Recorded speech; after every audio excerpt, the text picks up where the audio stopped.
Solo Radio 90.6 FM, la radio de tu ciudad. Solo Radio. Noticias, información, efemérides, tradiciones. En definitiva, la vida de Ellín y sus gentes. En los desayunos de Solo Radio. De lunes a viernes, a partir de las 8:30 de la mañana. Repetición a las 2 de la tarde. Los desayunos de Solo Radio, para hablar de todo y de todos.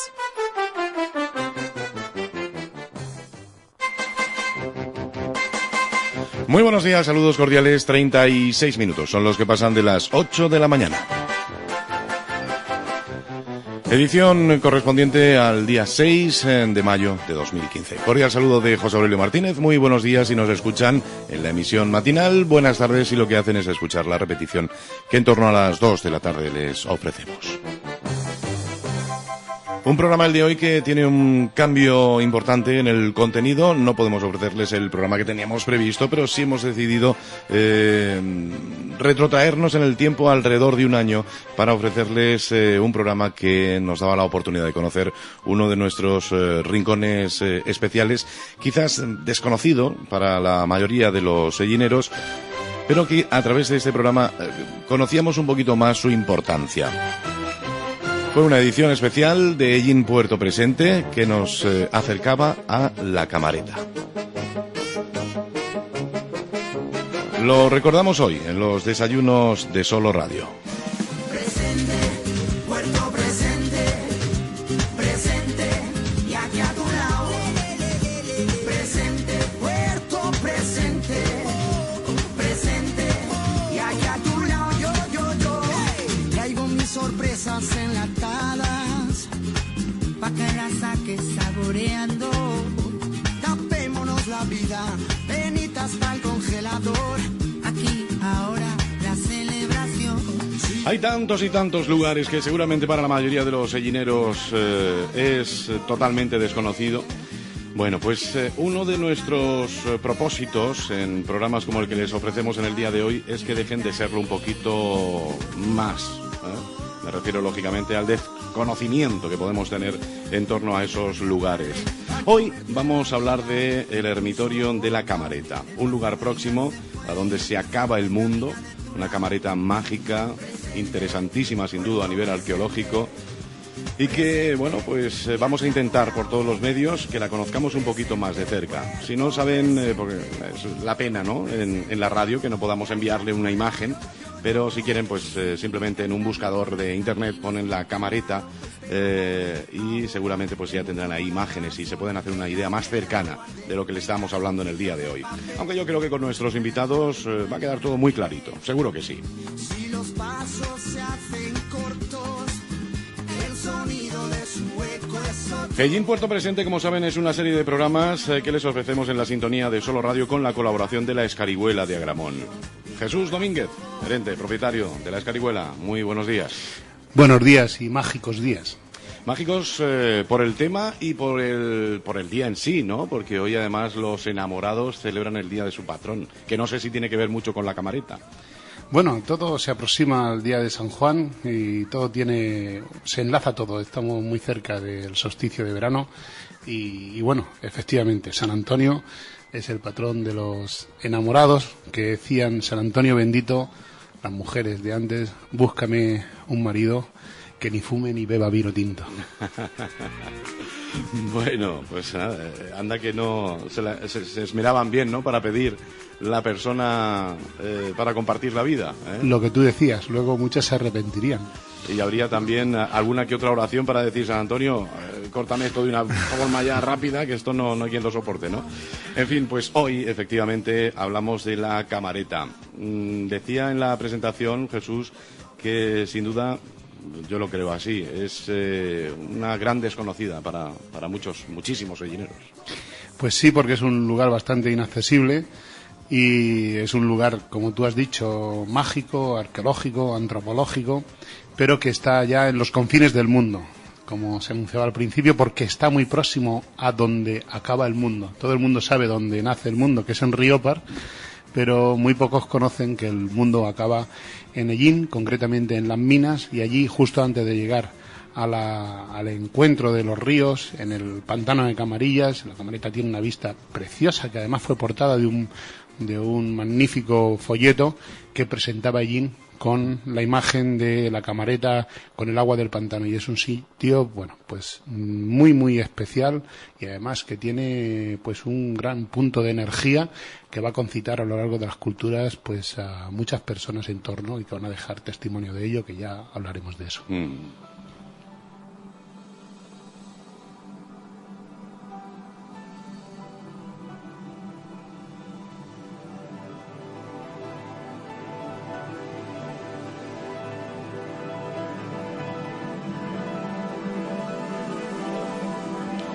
La Camareta, un lugar de garzas y gavilanes.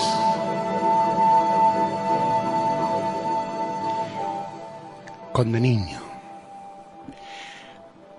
niño, por amores, enniñó y pasa la mar. Badaragua su caballo, las mañanas de San Juan. Mientras su caballo bebe, el canta dulce cantar, todas las avecicas del cielo se paraban a escuchar. Mientras la reina labraba, la hija durmiendo está. Levantaos, alba niña, sentiréis la sirenita del mar. No es la sirenita madre, la de tan bello cantar, sino que es el conde niño que por mí quiere fingar. Si por tus amores pena, o malaya su cantar, y para que nunca los goce, yo la mandaré matar. Si lo manda matar madre, juntos nos han de enterrar. Él murió a la medianoche, ella a los gallos cantar. A la niña, como hija de reyes, la entierran en el altar. Al conde, unos pasos más atrás. De ella naciera una garza, de ella naciera un rosal blanco, de él un espino albal. Crece el uno, crece el otro, los dos se van a juntar. La reina muerta de envidia, ambos lo mandó cortar. El galán que los cortaba no cesaba de llorar.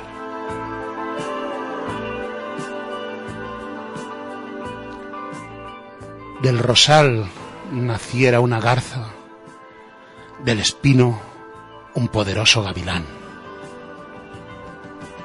Vuela el uno, vuela el otro, los dos vuelan a la par.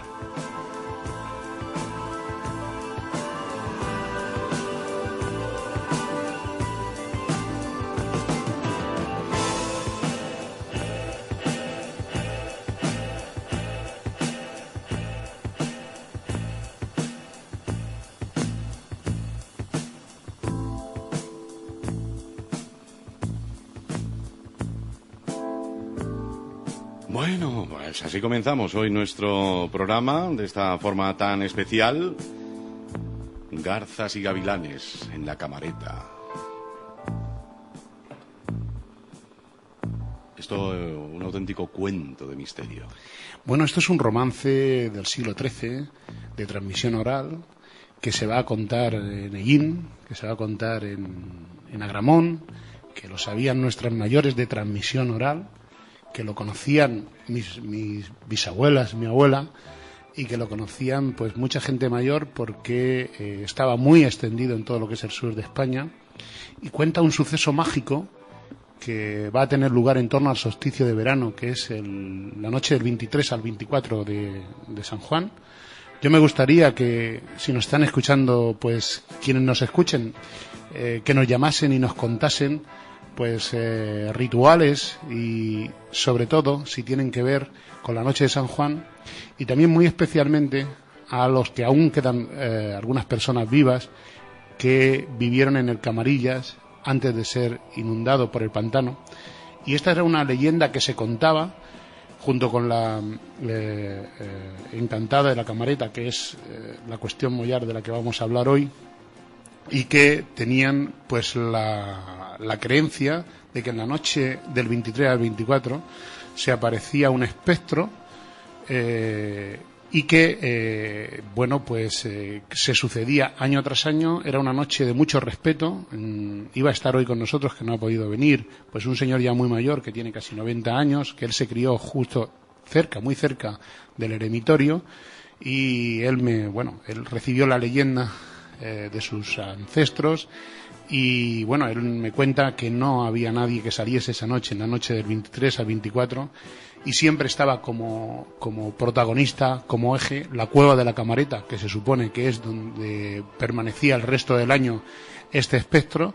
Y bueno, esto estuvo en la creencia popular pues a lo largo de siglos, a lo largo de miles de años, y es una creencia muy extendida en España, muy extendida en los países mediterráneos. Yo estuve ya hace muchos años en la organización también en Munera de la Noche de la Encantada, que se puso en marcha pues hace ya un montón de años, porque ellos tienen la misma leyenda en torno al río Córcoles y sobre pues un paraje muy bonito como es el paraje de la Camareta. Y bueno, pues esta creencia pues habla de garzas. El pantano de Camarillas está lleno de garza real, ¿no? La garza en la mitología egipcia pues representa a un ave que es la protectora del alma de los difuntos, que es la que es capaz de conducir el alma de los difuntos, y gavilanes, y también está llena de gavilanes. Es una leyenda muy bonita que se da la mano con el romance de Conde Niño, que como decía data después del siglo XIII, siglo XIV, y bueno, pues todo eso es un patrimonio, que está en nuestra cultura, y que es bueno traerlo a colación para pues conocerlo y no permitir que se disipe y desaparezca como tantas otras cosas. No estamos solos en este, iba a decir difícil, pero seguro que nos va a hacer muchísimo más fácil el conocer un poquito más de cerca la Camareta, el darnos cuenta de la importancia que tiene uno de nuestros rincones desconocidos. Está con nosotros Bárbara Muñoz López, es seguinera, licenciada en Historia, máster en Arqueología Aplicada, realizaba su doctorado también como parte importante de su trasiego elemental para estar hoy con nosotros en la Sociedad de Humanidades, lectura de la modernidad y en el nuevo milenio, y descubrirán una apasionada sin duda de la Camareta. Bárbara, buenos días. Buenos días. Gracias por estar con nosotros hoy en los desayunos de Solo Radio. Gracias a vosotros por invitarme y poder dar a conocer un poco pues este lugar de Llín. Un programa que entre pitos y flautas, Jesús, llevamos preparando cuántos, iba a decir meses, no, años. Sí, ya hablamos hace mucho tiempo de hacer un programa con Bárbara, que además de todo lo que ha dicho José Aurelio, su currículum es sellinera, o sea que tenemos cantera de gente súper interesada y súper preparada en nuestro patrimonio. Y bueno, pues Bárbara lleva haciendo un trabajo muchos años, ¿no? Nosotros hemos estado acompañándole solo, nosotros le ponemos la escalera, el trabajo científico lo hace ella, y en realidad es que, pues es un encanto poder hoy estar y culminar una cuestión que le hemos hablado un montón de veces, pero que poquitas veces, por primera vez estamos aquí en los micrófonos presentando a todo Llín la cueva de la Camareta, que ya verán qué interesante y qué trabajo tan espléndido está realizando Bárbara. Bárbara, con independencia, lógicamente, que lo tratemos todo mucho más tranquilamente en los próximos minutos, danos unas cuantas pinceladas de por qué la Camareta es tan importante para ti y por ende pues también importante para todos, ¿no? Quizás pues los ciudadanos sellineros acostumbrados estamos a no dar importancia a lo que tenemos a nuestro alrededor, hasta que definitivamente se nos mete por los ojos y nos dicen que esto es mucho más importante de lo que pensáis. Danos unas cuantas pinceladas de la importancia de la Camareta. Bueno, pues la Camareta es un lugar único, podemos decir, en esta zona del sureste, porque desde el punto de vista arqueológico tenemos escrituras desde época ibérica hasta la actualidad, es decir, tenemos representación de las principales culturas que han ido pasando por este territorio, y han dejado testimonio escrito en las paredes de la camareta. Y no es algo habitual, y además en esta zona es el único sitio pues en el que tenemos una evolución de la escritura desde época ibérica pues hasta hace 2009, no sé si habrá alguna posterior, pero bueno, hasta 2009 prácticamente tenemos escritura en todos los siglos.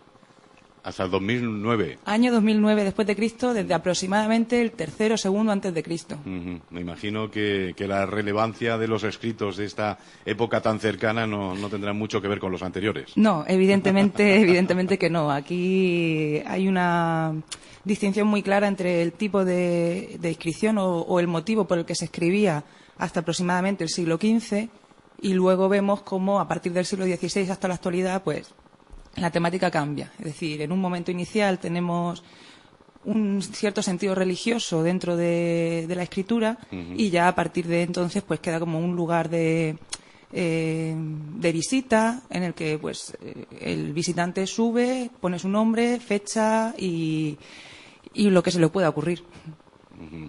Seguro muchos mensajes más o menos románticos, ¿no? De te quiero mucho y nombre masculino, femenino, algo así, ¿no? Alguno habrá, ¿no? Pues realmente tampoco hay ¿no? muchos, ¿no? Sobre todo suelen ser simplemente pues el nombre de la persona. Aquí y estuve yo. Aquí sí, una cosa así. No hay demasiados que sean haciendo alusión al amor. Ajá. Muy bien, a mí me gustaría, antes de comenzar a hablar un poquito más en serio de todos los estudios que se han realizado sobre la camareta, Jesús, que nos hablarás de la leyenda de la encantada de la camareta. Pues como comentaba en el inicio, toda la población nos llegaba también a Gramont y llegaba hasta las minas, la leyenda de la encantada.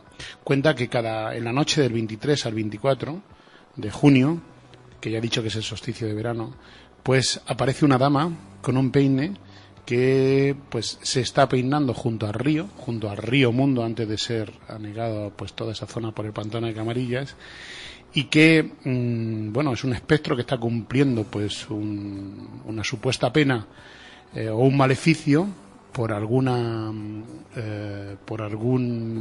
suceso que haya podido cometer. Y habla de que la leyenda nos dice que en esa noche, cuando se encuentra con alguien, que narra la leyenda que se encontró con un pastor y le pregunta quién es más bonito, ¿no? O el peine o yo. El pastor, cuando le mira la cara, ve que es una mirada siniestra y dice que el peine, que es de nácar y oro. Y a partir de ese momento la encantada le dice: me acabas de condenar otros 100 años más. Esa es la leyenda, no los retazos, ¿no? Cuando uno entra en la cuestión antropológica, primero, que ya ahora Bárbara nos lo tiene que describir, decir que ese es un sitio que va a concitar a nuestros ancestros desde íberos, ¿no? Desde la etapa ibérica, que van a subir ahí y van a escribir. Después van a llegar pues en la etapa visigoda y van a subir y van a escribir, y después van a subir en cultura islámica y en árabe van a subir. En los dos tipos de escritura árabe van a subir y van a escribir. ¿Por qué? Suponiendo que estamos en un momento que muy poquita gente sabe escribir y leer, ¿por qué los que saben leer y escribir suben ahí? Es como un imán, que hay muy poquitos sitios así en España que puedas tener una sucesión ininterrumpida, ¿no? Y sobre todo el entorno mágico, el peine, el espejo, nos habla antropológicamente, y ya entrando en mitos, nos hablan el espejo siempre es el símbolo que nos conecta con el más allá. Por ejemplo, cuando se moría antes alguien en nuestras zonas, se tapaban todos los espejos, porque se supone que a través del espejo podría venir pues de otro del inframundo y pues arrebatar el alma y llevarla, ¿no? Y bueno, pues todo lo que es el peine junto al río, que es la vida, bueno, pues tiene muchos matices que tienen que ver con la mitología, y que, bueno, pues es una forma ¿no? También de expresar la población a través del mito, pues sus creencias, sus anhelos también, ¿no? El anhelo de la eterna también juventud, el río de la vida, pero a la vez la muerte.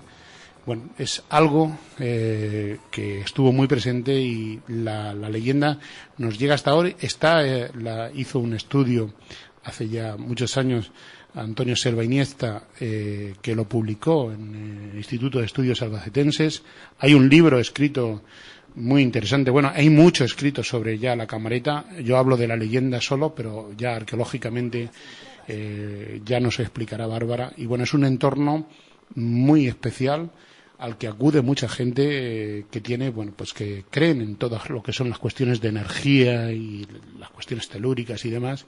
Y bueno, pues es un sitio cuando menos para detenerse, con unas vistas magníficas. Y ya, si es la noche de San Juan cuando vamos y conocemos la leyenda, pues nos sobrecoge. Nosotros cuando llevamos a los niños, no les subimos a la cueva de la Camareta, pero les pasamos por el túnel. Y pasan todo el túnel chillando, les contamos antes la leyenda y la historia, y bueno, pues es una experiencia muy, muy, muy interesante. Bueno, pues ya saben, si alguna vez se encuentran por aquella zona cerca de donde termina el mundo, cerca de la Camareta, y se encuentran a una dama de mirada siniestra y les hace esa pregunta, ¿quién es más bonito? Si el peine o ella, respóndale el peine. Con el fin que descanse tranquila. Sí, ¿no? Bueno, no, descansaría tranquila si es ella, si es la ella. más bonita. Bueno, pues pero romperían ya el mito, ya no estaría más la... Pero así la condenaríamos otros 100 años. Otros 100 años. Bueno, Claro. pero tendríamos leyenda para mucho, ¿no? Bárbara, ponnos los pies en el suelo, por favor.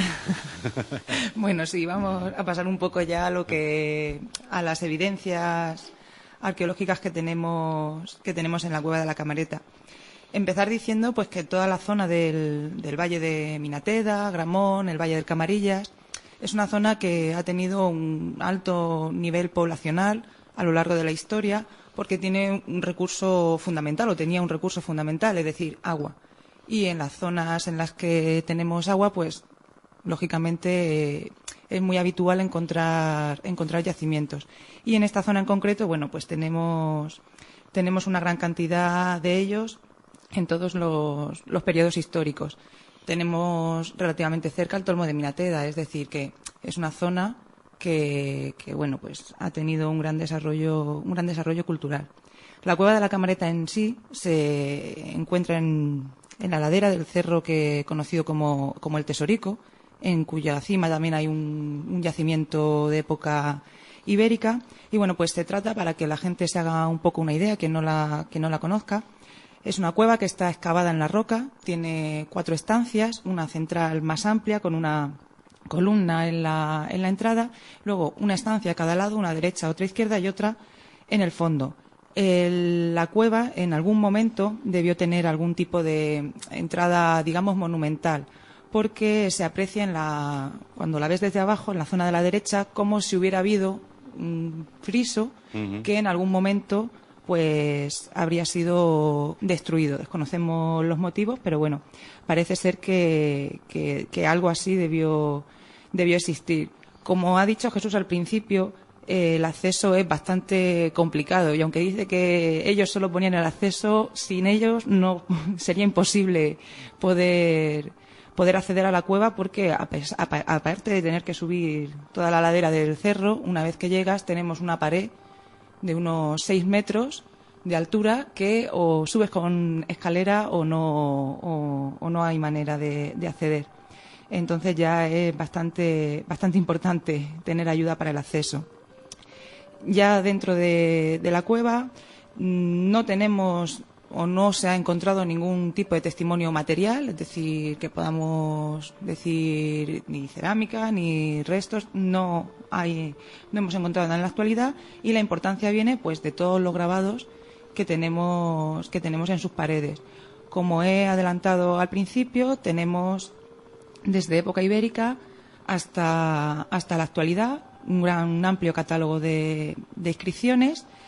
Si comenzamos con las inscripciones de época ibérica, en lo que se denominan escrituras paleohispánicas, En un principio se contabilizaron hasta 6 inscripciones, pero después de revisarlas y darle muchas vueltas, llegamos a la conclusión de que seguras tenemos 2 y las otras 4 son símbolos metrológicos que parecen hablar de cuentas o algo similar, pero son más difíciles de escribir culturalmente. Entonces, sí que hay 2 que podemos determinar como paleohispánicas. Ese es el nombre que se le da en la actualidad a lo que tradicionalmente se consideraba escritura ibérica. Y bueno, tenemos 2 en la sala central y como no tenemos todavía descifrado totalmente el alfabeto paleohispánico, es muy difícil saber la traducción que dicen esas inscripciones. Sí que, sobre todo por una de ellas, que viene asociada con unos caballos, aparecen 2 caballos, y sabemos que el caballo era un animal sagrado en época ibérica, era una cultura, los íberos, de guerreros, para los que evidentemente el caballo era de vital importancia, es decir, eran mercenarios, eran guerreros y necesitaban caballos para poder defenderse, para poder luchar. Por lo tanto, era un animal sagrado dentro de la cultura ibérica, que en algunas zonas de España pues tienen incluso algunos pequeños templos o que puedan aparecer referencias a ellos. Entonces, esta inscripción en concreto, al aparecer asociada con caballos, pues es la que nos lleva a pensar que pudiera tratarse de algún tipo de inscripción con un contenido religioso. La traducción, evidentemente, la desconocemos, con lo cual cualquier cosa que digamos sobre este tipo de inscripciones está sujeta a que en algún momento pues llegue a descifrarse completamente la lengua íbera y pueda sufrir alguna modificación.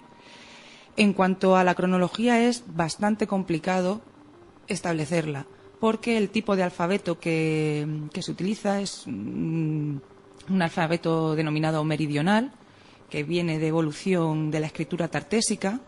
Evidentemente, la escritura tartésica entra por el sur de la península, se va difundiendo hacia el norte y conforme se va difundiendo, pues va sufriendo algunas modificaciones y encontramos distintos alfabetos y este parece corresponder a escritura meridional, que tendemos a pensar que será pues eso, en torno al siglo II antes de Cristo aproximadamente, o quizá algo más tardío, pero son fechas que son muy relativas. Al no aparecer material adscrito dentro de la cueva, pues dificulta bastante su cronología.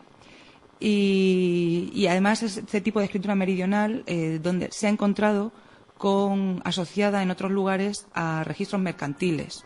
Pero bueno, aquí tendemos a pensar, tanto por la evolución que ha tenido posteriormente como esa asociación a los caballos, pues que puedan haber sido pues inscripciones de tipo religioso, como algún lugar de culto, teniendo en cuenta pues que en la parte superior hay un yacimiento íbero, en toda esa zona hacia el sur y hacia el norte, hacia las minas y hacia el Tolmo de Minateda, bueno, pues aparecen algunos otros yacimientos también de cronología ibérica y, bueno, pues pensamos pues que ese lugar pues tendría algún tipo de relación, a pesar de estar relativamente aislado, tendría algún tipo de relación con esos yacimientos. Y, bueno, pues eso, tendría una cronología quizá un poco más tardía de lo que suele ser habitual en este tipo de escritura. Pero bueno, ya digo que es bastante complicado establecer una fecha concreta para este lugar. Posteriormente, si seguimos el eje cronológico, la cultura romana, que se asienta en la zona del Tolmo de Minateda o posteriormente en la zona de Zama, no deja registro en la cueva de la Camareta. Es curioso que se haya utilizado durante el periodo ibérico, pero que tengamos ese vacío en la cueva de la Camareta. Continuamente pues estamos revisando las paredes por si se hubiera escapado, como hay tantísimas inscripciones, se hubiera escapado algún signo que nos pudiera dar con la tecla y que tuviéramos pues ese periodo cultural cubierto también en época romana, porque teniendo en cuenta que tenemos un yacimiento muy importante como es el Tolmo de Minateda cerca, pues es extraño que no aparezcan ningunos restos. Llegamos a plantearnos incluso que pudieran haber estado pintadas, como en la Cueva de Fortuna, en Murcia, por la cercanía, pero hasta el momento no hemos encontrado ningún vestigio, ningún registro, pues que nos lleve a pensar en esa... que podamos encontrar en algún momento inscripciones puramente romanas. Siguiendo el eje cronológico, pues tendríamos las inscripciones visigodas, que creo que ahora iba a intervenir alguien, pero bueno, tenemos las inscripciones visigodas, que son unas 39 de momento que se hayan descubierto. Bárbara, perdona, tenemos inscripciones visigodas en un supuesto eremitorio visigodo. En un supuesto eremitorio visigodo, por supuesto. ¿Qué es eso de eremitorio visigodo? Eremitorio es un lugar de culto. Es decir, seguimos con esa tradición de lugar de culto, y es un lugar de culto pero rupestre, es decir, no podemos pensar en una iglesia, basílica al uso, sino que es un lugar de culto rupestre en el que pues una serie de personas un poco en retiro, digamos, espiritual, ermitaños, ascetas, pues se retirarían pues para meditar, pensar. Tenemos que pensar que estamos bajo un paso natural donde transitaría mucha gente que vendría del interior de la sierra hacia el Tolmo, hacia la gran vía de comunicación, no solamente el Tolmo, sino la gran vía de comunicación, y probablemente hubiese un trasiego permanente de mucha gente. Digo porque los eremitorios es fácil de que, bueno, pues que estuviesen cerca de una vía y a través de ahí los transeúntes pues dejasen pues ofrendas, y digo pues que es la cuestión que habitualmente suele ocurrir, ¿no? Sí, al encontrarse, pues como hemos dicho, tan cerca del Tolmo de Minateda y de la vía principal que comunicaba la costa con el interior peninsular,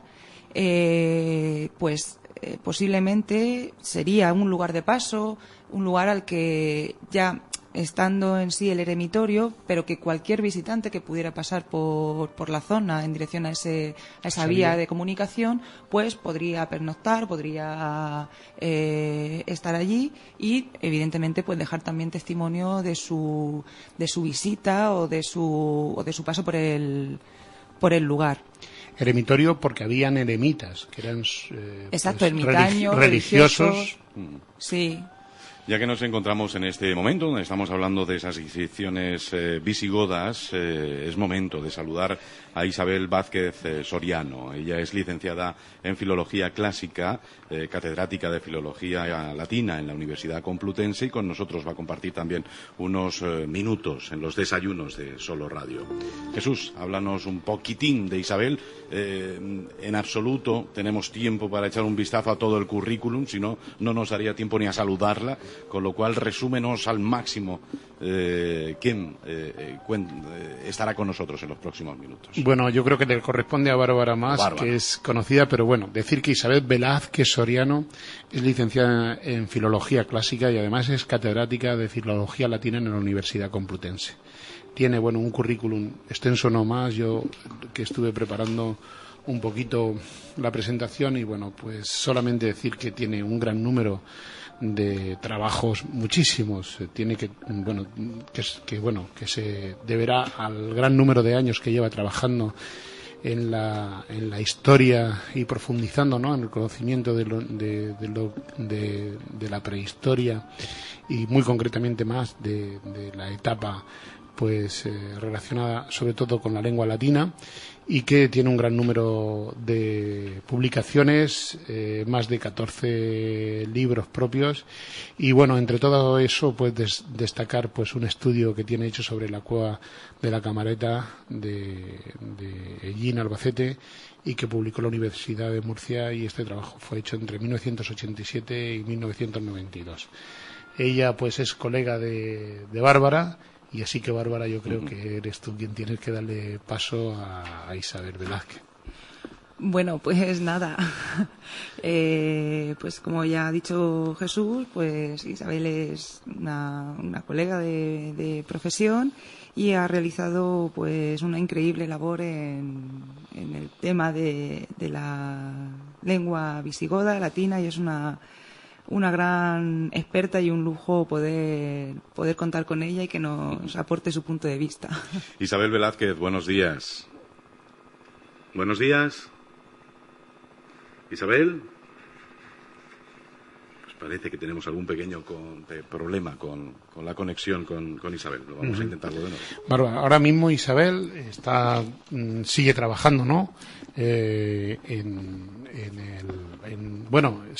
Supongo que en contacto contigo y en comunicación contigo, pues sobre todo tu tesis doctoral, ¿no? Me gustaría también destacar tu tesis doctoral, ya que se versa sobre la Camareta también, ¿no?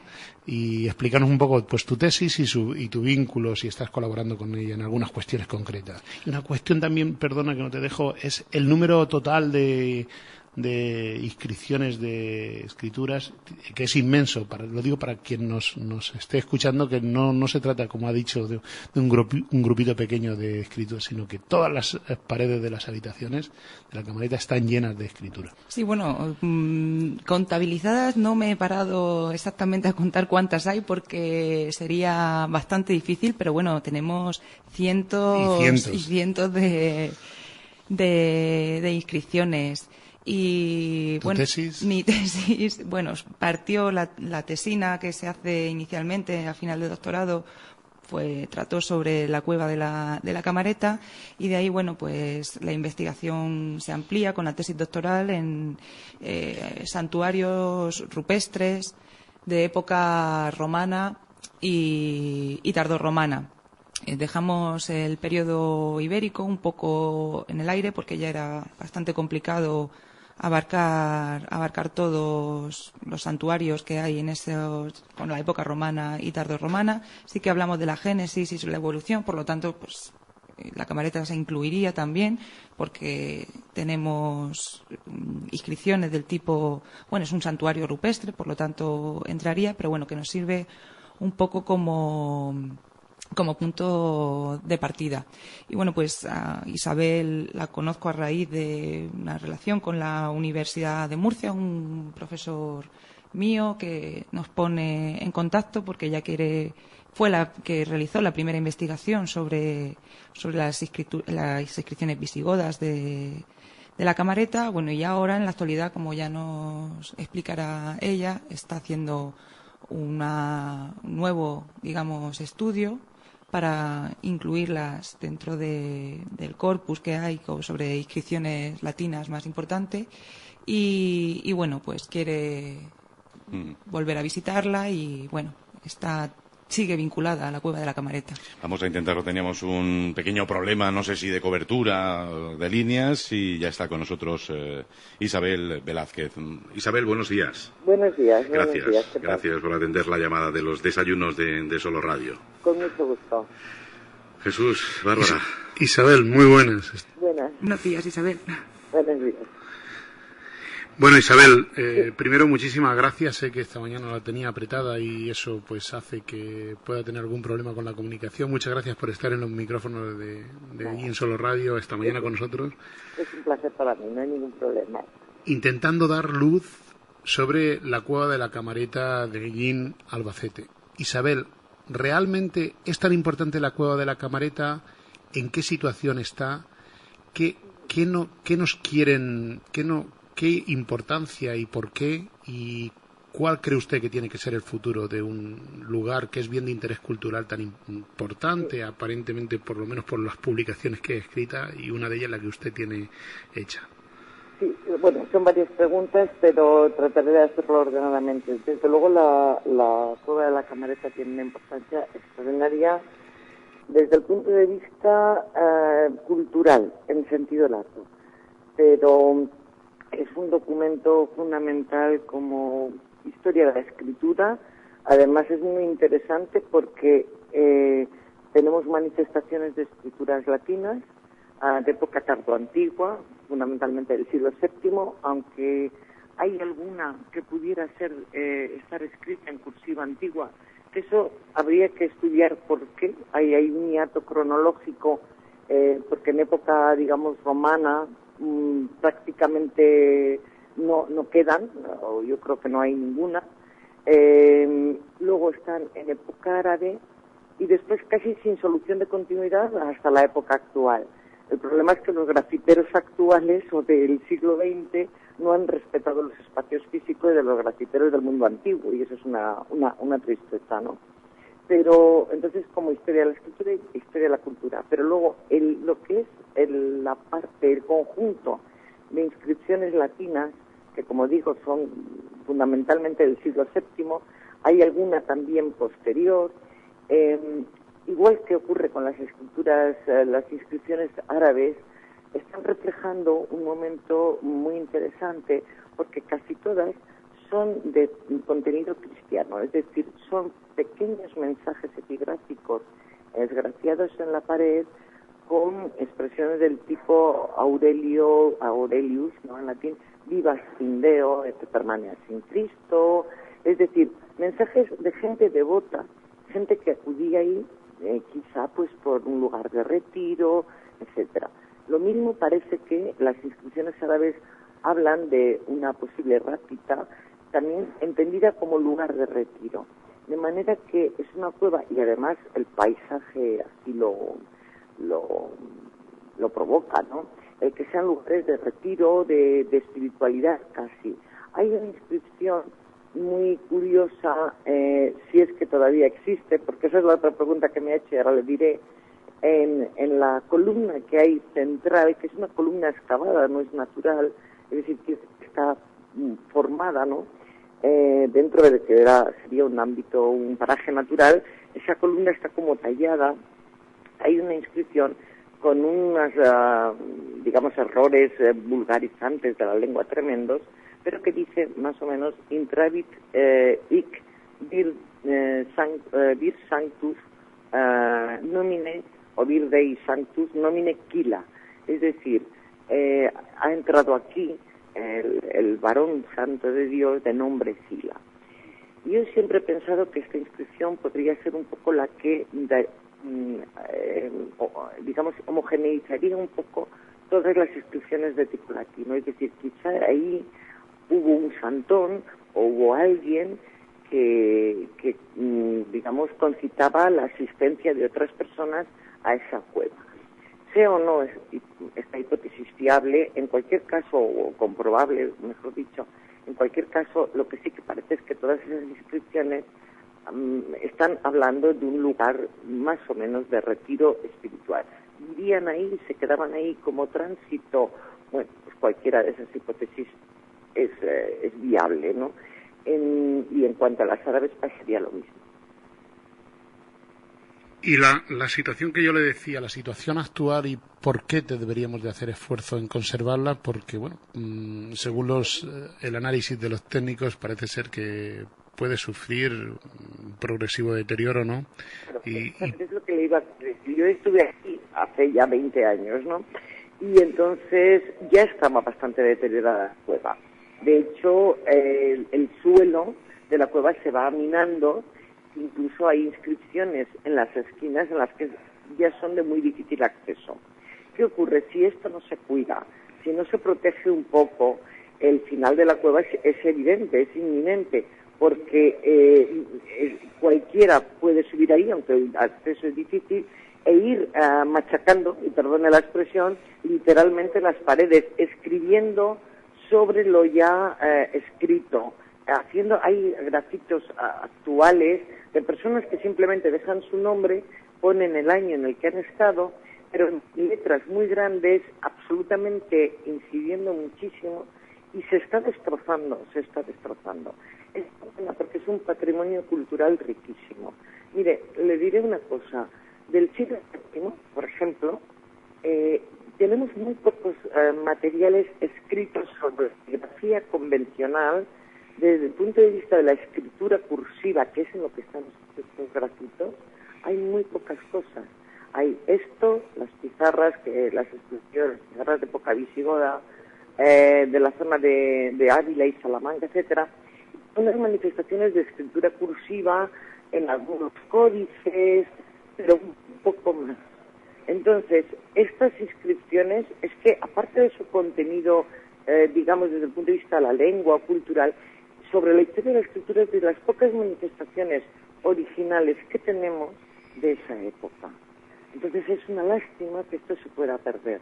Es decir, yo, si me lo ustedes, haría un llamamiento a las autoridades competentes para que cuiden esto, porque es un patrimonio realmente interesantísimo y riquísimo, y habría que protegerlo y además difundirlo, y que las personas o las que, sobre todo que viven por allí, sepan lo que tienen y lo valoren y lo protejan y lo cuiden, ¿no? Bueno, ya me ha desvelado una pregunta que le iba a hacer, doctora, y es si existían en nuestro país o en el Mediterráneo lugares donde hubiese una sucesión ininterrumpida de la escritura durante tantos miles de años y de más de una cultura, en este caso 3 culturas. Sí. Sucesión de escritura tenemos documentada porque efectivamente en todo el Mediterráneo, y en toda... Digo, en un mismo emplazamiento, en un mismo lugar, como es una cueva. Sí, vamos a ver, es decir, la escritura, desde el punto de vista de la epigrafía convencional, quiero decir, las inscripciones sepulcrales, las inscripciones edilicias, etcétera, existe esa continuidad.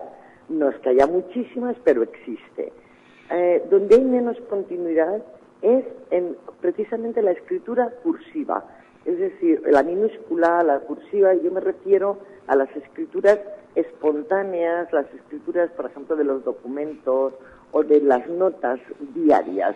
Ese tipo de escritura, porque lo que sí hay es, como le digo, en las inscripciones, letra capital, etcétera, pero las inscripciones cursivas es donde queda muy poco. Y lo mismo que quedan muy pocos códices, apenas ninguno, muy poquitos, de la época visigoda. Nosotros, por ejemplo, hablamos de códices visigóticos, pero los códices que llamamos así, en realidad son del siglo IX, X, porque lo que es la materialidad escrita anterior al 711 se ha perdido. O sea, quedan 4 códices, el códice del Camarín de las Reliquias, los dos códices de Otal, la Biblia, el Oracional de Verona, 4 o 5 manuscritos que se puedan datar en el siglo VII, a finales del siglo VII. Hablo de la península ibérica. Y en ellos, en algún lado, pues hay alguna manifestación de esta escritura cursiva. Pero en realidad hay muy poco más. Entonces, ahora bien, si usted me pregunta, digamos, si hay una continuidad cultural, una continuidad de práctica de la escritura, la hay. Eso es evidente. Mire, por ejemplo, de esa misma época, quizá un poco anteriores, están las inscripciones, los grafitos del Tolmo de Minateda, ¿no? Uh-huh. Que también tienen una cronología en el entorno del siglo VI. Es decir, que sí que hay. Un poco más allá hay otra escritura interesantísima, pero esa es mucho más antigua, probablemente mediados del siglo I hasta el siglo III, incluso alguna un pelín más posterior, que es la de la Cueva Negra de Fortuna, que son Tituli Picti, otra cueva que también hay que proteger porque es que si no se va a venir abajo. Es decir, porque son abrigos naturales y lugares donde son preciosos, la gente va a verlos, pero precisamente al ser de libre acceso y no estar protegidos, no haber un cartel o una forma, digamos, de acceso medianamente restringido o controlado, más que restringido, esto se hunde, terminará por desaparecer, ¿no? Bueno, Isabel, quería que nos comentaras un poco también, volviendo a la Cueva de la Camareta, pues la labor que estás haciendo actualmente o cómo se va a integrar dentro del corpus de inscripciones latinas, que sé que ahora estás pues revisando un poco las inscripciones después del estudio que ya hiciste.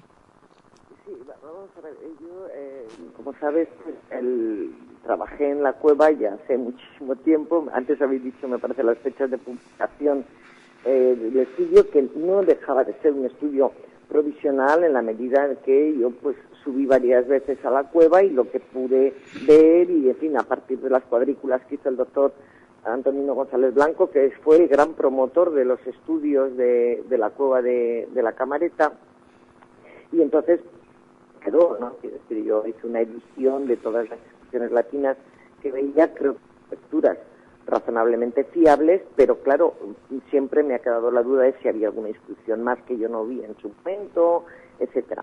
Entonces ahora, con motivo de la nueva edición que se está preparando, ¿no? Que se va editando, ya hay 3 volúmenes en la calle, pero se va editando por lo que eran los antiguos conventus, ¿no? De la Hispania antigua, la nueva edición del Corpus Inscriptionum Latinarum, ¿no? Que coge inscripciones precisamente hasta el 711. Esa es el tope cronológico de las inscripciones latinas que se recogen, que aparece redactado en latín, etcétera. Entonces, me han encargado para la parte, porque esto pertenece al Conventus Carolus, al Conventus Cimiensis antiguo, que haga la edición de las inscripciones de la Cueva de la Camareta. Entonces estoy preparándolas, lógicamente, pero claro, viendo un poco pues de mis estudios previos, con material fotográfico, etcétera. Y lo que sí querría, antes de cerrar lo que es la edición de esta nueva publicación, es volver a visitar la cueva, volver a hacer, aunque ya lo hice en su momento, autopsia directa de las inscripciones, corroborar lecturas y corroborar que efectivamente no haya más inscripciones. No obstante, yo creo que al margen de esta circunstancia concreta de tener que entregar ya, ¿no?, la redacción de estas fichas, ¿no?, para la nueva edición del corpus, a mí sí me parece que habría que ver la forma de volver a reeditar en su conjunto las inscripciones de la Cueva de la Camareta, sobre todo las inscripciones que parece que hay paleohispánicas, las latinas y las árabes, y luego algunas que son interesantes. Como conjunto,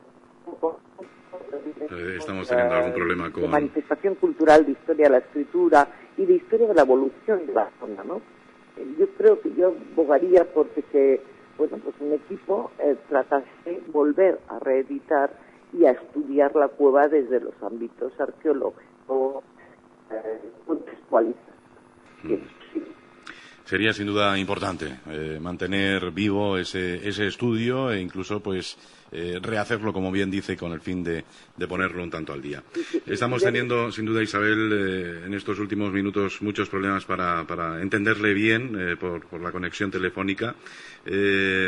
Nos gustaría agradecerle el que haya estado con nosotros en los desayunos y retomaremos sin duda este tema. Además, esa llamada de alerta que ha realizado, espero que nuestras autoridades la reciban y se pongan manos a la obra, aunque ya adelanto que esto nos parece un poco difícil y complicado porque no suele ser la forma de actuar. Esperemos que en este caso sea así. Sí, de todas formas yo sí quisiera decir también, porque sé que las circunstancias no son buenas y que todo el mundo, en fin, estamos todos muy agobiados con el asunto de la crisis, etcétera. Pero, si me permite también, y no sé si me oirá alguna de esas autoridades de quien depende, digamos, la ejecución de un interés o de una puesta en valor, como se dice ahora, de este sitio, es que tampoco es, pienso yo, algo tan tremendamente costoso hacer que esto pueda mantener y conservar. Y creo además que desde el punto de vista cultural, incluso hasta turístico, sería muy interesante que esto se potenciara, porque verdaderamente es una joya, es una auténtica joya. Yo entiendo que estoy especialmente ilusionada con ello porque es parte de mi investigación, pero visto de una manera fría y objetiva, creo que es un patrimonio cultural que no se puede dejar en el olvido. Pues en parte importante nos ha transmitido sin duda ese interés por la conservación de este bonito e importante lugar de nuestro entorno. Isabel Velázquez, gracias por estar con nosotros. Gracias a vosotros, muchísimas gracias. Pues ha sido, como han podido comprobar, un auténtico placer que una eminencia de este tipo esté con nosotros y nos haga esa llamada de alerta a la conservación de este lugar que me da la sensación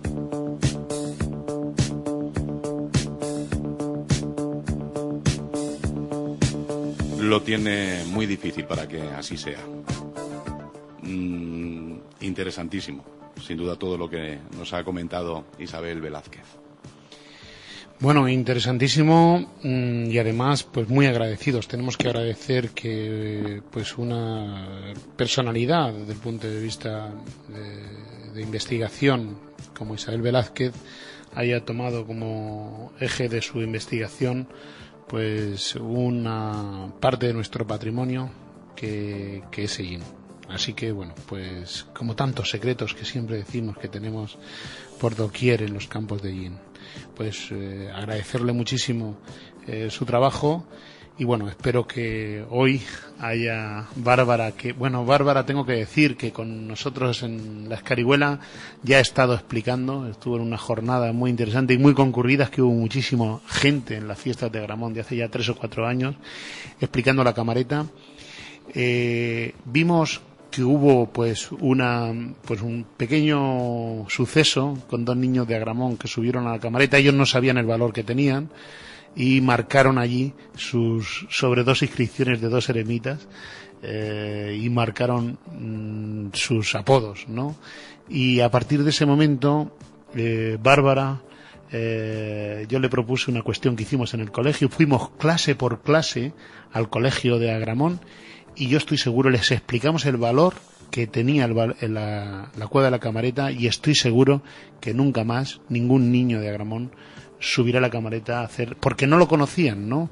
Y nos falta eso, pues pedagogía del patrimonio, ¿no, Bárbara? Sí, vamos a ver, la cueva de la camareta pues ha sido a lo largo de la historia un lugar en el que pues la gente ha dejado testimonio de su visita o de su paso por el lugar, pero en la actualidad sí que debemos ser conscientes de que es un bien cultural, que necesita una conservación y que no se puede visitar, aparte por las propias condiciones en las que se encuentra el lugar, no se puede visitar sin que se le acompañe por algún experto o alguna persona y que evidentemente pues que no se grave nada en la cueva por el desconocimiento ante la importancia de las inscripciones. Es difícil verlas o saber dónde están si no tienes acostumbrado, digamos, el ojo, no las identificas. Entonces puedes poner tu nombre en cualquier sitio y estar destrozando una inscripción del siglo VII después de Cristo.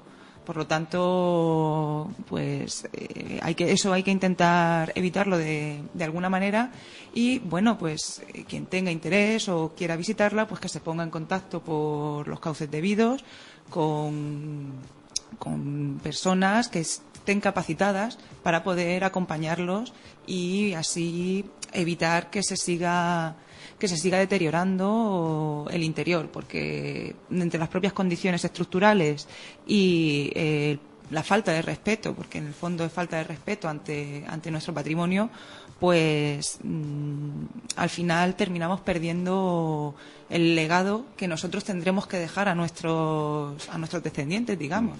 Pero dices, la visita siguiendo los cauces debidos. Si es pues, que no, es que ese es el problema. Y aquí ya a nivel de ciudadano de a pie, puro y raso. no se puede hacer un cerramiento aquí para que haya alguna forma de controlar las visitas, algo tan sencillo como poner una vallita. Es que, de verdad, es que el pasotismo que tenemos a mí me enfada. Escuchas a una catedrática y te está diciendo lo importante que es aquello, la relevancia que tiene a todos los niveles, y no somos capaces, en tantísimos años y tantísimos políticos que han pasado, en prestarle la más mínima atención, ¿no? Y así seguirá, y se hundirá, y se taparán todas las inscripciones importantes e interesantes que tiene, y va a ocurrir así, pues no se hace nada, absolutamente nada. Sí, además ya no es solamente por el destrozo que se hace con esas inscripciones, sino que la cueva, si entramos al interior, en la sala del fondo hay una grieta que tiene pues unos 20 centímetros aproximadamente, que va creciendo, y el final de la cueva, si no se remedia, va a ser que por esa grieta, en el momento que la grieta llegue arriba, pues que toda la cueva venza hacia adelante. Y el problema con la columna, que creo que una vez hace poco llamé a Jesús, que una de las veces que tuvimos que ir, había una cuerda en la columna atada. La columna, la base no apoya del todo, tiene por la propia erosión y la pérdida de suelo que ha comentado Isabel.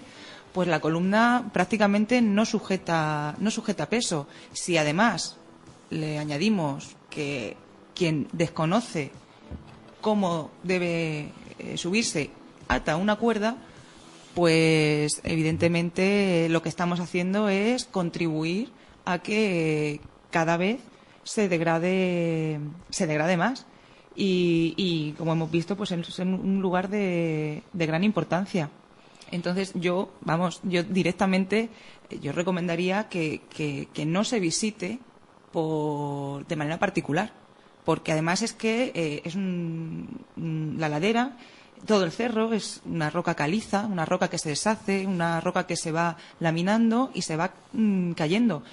Cuando entramos a la cueva y pasan 6-7 meses que no hemos ido, vemos cómo en el interior el techo se ha ido desprendiendo. Es decir, que además es relativamente peligroso, digamos, el subir allí sin medidas de seguridad, sin conocer bien la zona, y bueno, ya muchísimo menos el tema de grabar tu nombre en las paredes, porque hay algunos casos en los que se puede ver cómo se ha laminado lo que había debajo para alisar la zona y que el nuevo visitante escribiera su aportación. Entonces, quién sabe lo que se puede haber perdido también por ese desconocimiento de la población. Mira que siempre, Jesús, que hablamos de estos asuntos, al final terminamos medio enfadados con la situación y con el trato que damos a estos lugares tan importantes. Todos estos trabajos de los que estamos hablando, todas estas publicaciones, más tarde que pronto serán sobre algo que ya no existe, seguro. Bueno, en realidad es que no tiene la mejor situación para mantenerse mucho tiempo la cueva de la Camarita. Es una pena. Ojalá que sean muchos años, pero se está desfoliando, lo que dice Bárbara, la columna central, y está sufriendo un proceso de erosión muy agresivo, que bueno, no sé cuánto durará, pero lo que sí que podemos hacer, sobre todo, más que incluso vallar, es pedagogía del patrimonio. Tenemos que enseñar y dar a conocer. La cueva de la Camarita en sí es interesantísimo, pero sobre todo porque no es un punto donde podemos tener constancia de quiénes estuvieron ahí antes que nosotros y qué testimonio nos han dejado, ¿no? Y bueno, pues hay gente que está muy preocupada, de los que sí que son cosa, ¿no? Lo digo por lo que decía don Santiago, que siempre es el mismo problema, eso que dice él, que quien nunca fue cosa y cosa lo hacen, cuando llega a ser cosa hay que ver qué cosas hace, ¿no? Pues hay gente que sí que está que se ha permeabilizado sobre el patrimonio, en este caso Bárbara. Quiero decir y quiero destacar que estamos con una arqueóloga de pura raza. Yo la he visto excavar, trabajar muchísimo, sin remuneración, porque ha hecho un esfuerzo tremendo. Ahora mismo está opositando y ojalá que le vaya muy bien fuera de nuestra región. Yo le deseo lo mejor, pero tengo que decir que es de una de las pocas arqueólogas que se arremanga y se mete de lleno en las excavaciones y sobre todo que tiene un trabajo y un ímpetu y una sed de conocimiento y de profesión que hay que destacar, y sobre todo este trabajo. Ella es una enamorada de la Cueva de la Camareta desde hace muchísimos años, ha dedicado, nosotros le hemos acompañado y ha pasado días y días y días dentro ella sola, ¿no?, estudiando pues todo lo que es la Camareta. Lleva muchos años dedicada sin remuneración ninguna, y que si se marcha pues va a ser una gran pérdida. Lo digo para que como decía la profesora, si alguien nos escucha, que sepa que estamos con una arqueóloga como la copa de un pino y que ha demostrado tener un verdadero amor por el patrimonio de nuestro entorno. Y tu nombre seguro que no está inscrito en la Camareta. No, evidentemente el mío no está inscrito, porque considero que no debe hacerse inscripciones en la actualidad, porque hay que respetar el legado, como he dicho antes, que nos han dejado a nosotros y que nosotros debemos dejar para el futuro. Por lo tanto, yo no soy partidaria evidentemente de grabar en la actualidad en la cueva de la Camareta, ni dentro, ni fuera, ni en ningún sitio. O sea, no considero que estas cosas deban suceder.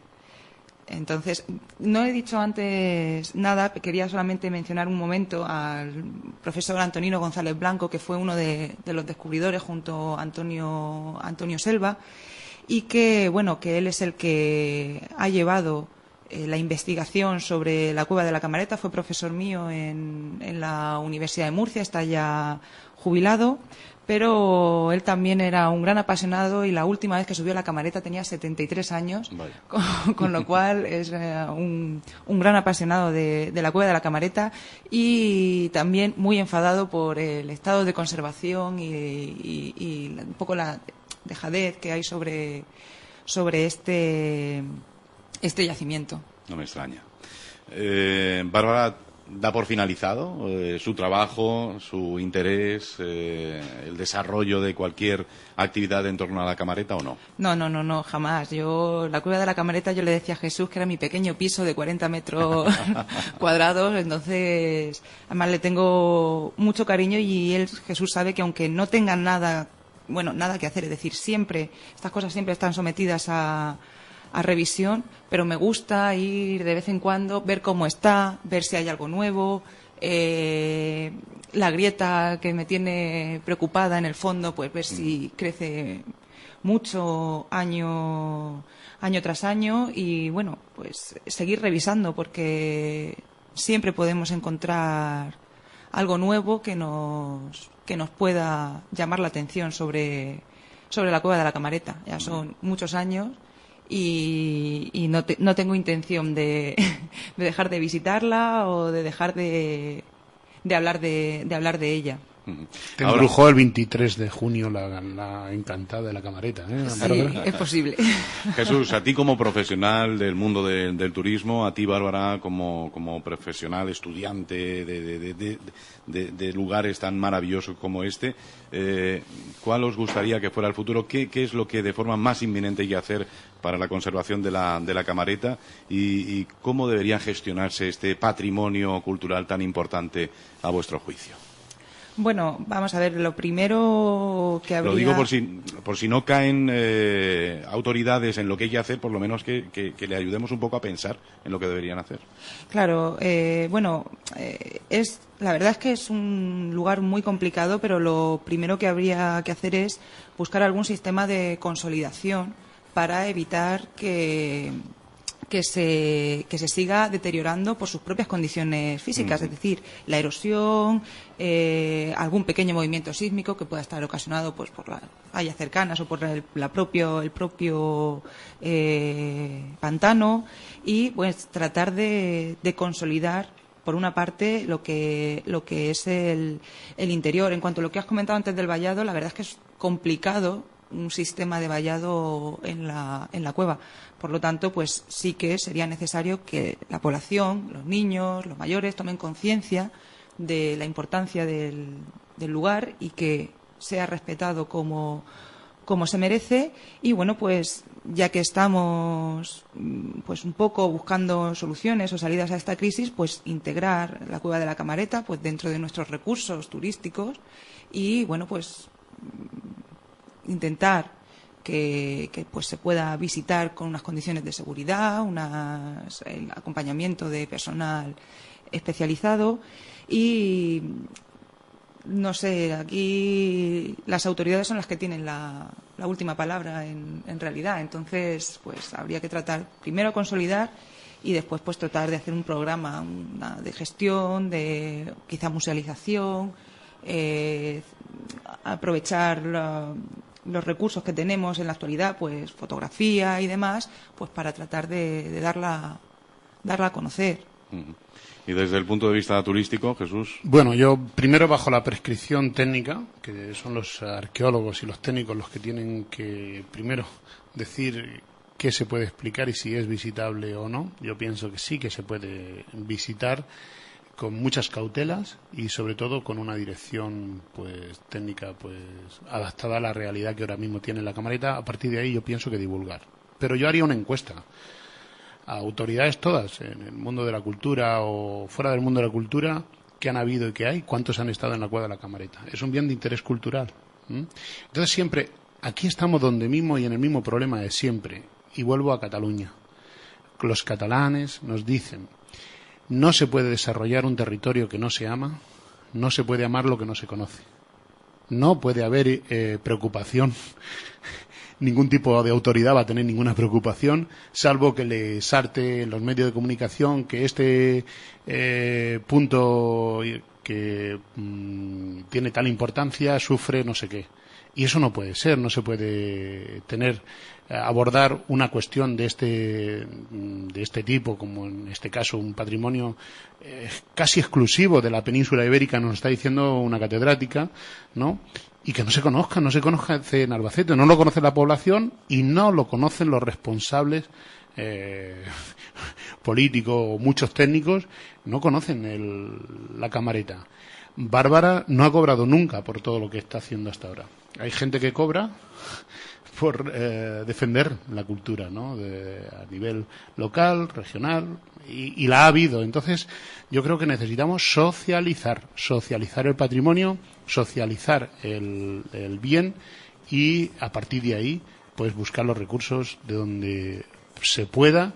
Y algunas veces, como estaba diciendo también la catedrática, no supone tanto dinero hacer acciones y eso primero tiene que hacer, lo que yo he dicho, un informe técnico y a partir de ahí pues trabajar para poder conocer y descubrir pues algo tan magnífico como la historia de la escritura en nuestra península.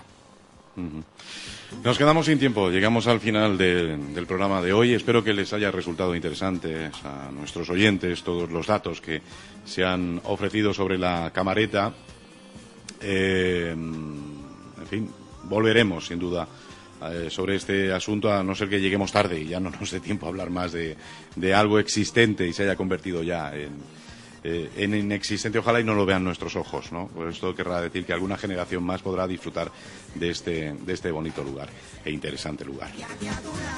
A modo de despedida, Bárbara, un minutito con alguna cosita que te gustaría comentar para finalizar. Pues nada, pues que agradeceros la invitación por haberme dejado dar unas pinceladas pequeñas sobre este importantísimo lugar que pertenece a nuestra comarca de los Campos de Llín y es ese gran desconocido y bueno, pues que hay que tratar de darle un poco de vida a este lugar y nada, sobre todo hacer un llamamiento al respeto al sitio, porque es cierto que aunque sea difícil subir, la gente sube y que tengan cuidado porque es una parte muy muy importante de nuestro patrimonio, que por favor que no dejen testimonio de de su visita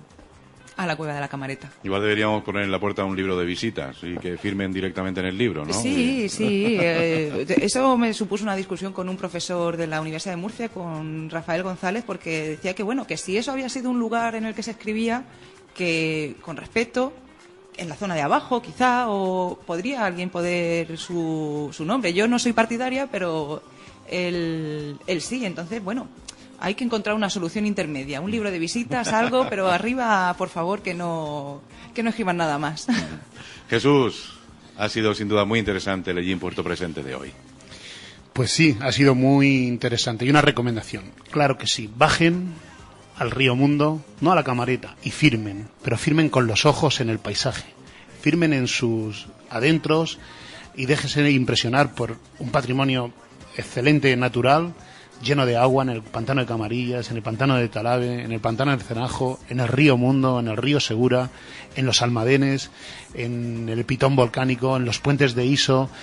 Fírmense con letras de paisaje en el interior, salgan de sus casas, que están haciendo unos días magníficos, si puede ser tempranito, si puede ser por la tarde fresquito, y tenemos fines de semana como este, y disfruten de todo eso que tenemos, que está aquí, que salen de su puerta y ya lo tienen, no tienen que hacer muchos kilómetros, grandes viajes para disfrutar de la historia, para disfrutar del sol, para disfrutar del agua y para disfrutar pues de todo eso que y tanto que Ellín tiene. Gracias, Bárbara. Jesús, gracias. Hasta pronto. Pues no hay tiempo para más. Interesante, sin duda. Y esperemos que este programa, como tantos otros, nos encanta ofrecerles, sirvan para que prestemos atención a nuestro entorno, a nuestros parajes naturales, y nos sirva también para tenerlos en cuenta, que eso que en este momento podemos disfrutar nosotros, también tenemos que hacer lo posible para que lo puedan disfrutar muchas generaciones más. Lo que tenemos, lo tenemos, y si lo perdemos, ya no lo tendremos. Gracias, por supuesto, a todos nuestros oyentes por la atención prestada. Espero que hayan disfrutado la mitad que hemos disfrutado nosotros, recordando esta tertulia agradable en torno a la Camareta. Y, por supuesto, sigan con nosotros. Hay mucho más que escuchar aquí, en la sintonía de Solo Radio. Noticias, información, efemérides, tradiciones. En definitiva, la vida de Ellín y sus gentes. En los desayunos de Solo Radio. De lunes a viernes, a partir de las 8:30 de la mañana. Repetición a las 2 de la tarde. Los desayunos de Solo Radio, para hablar de todo y de todos. Solo Radio. 90.6 FM, la radio de tu ciudad. Solo Radio.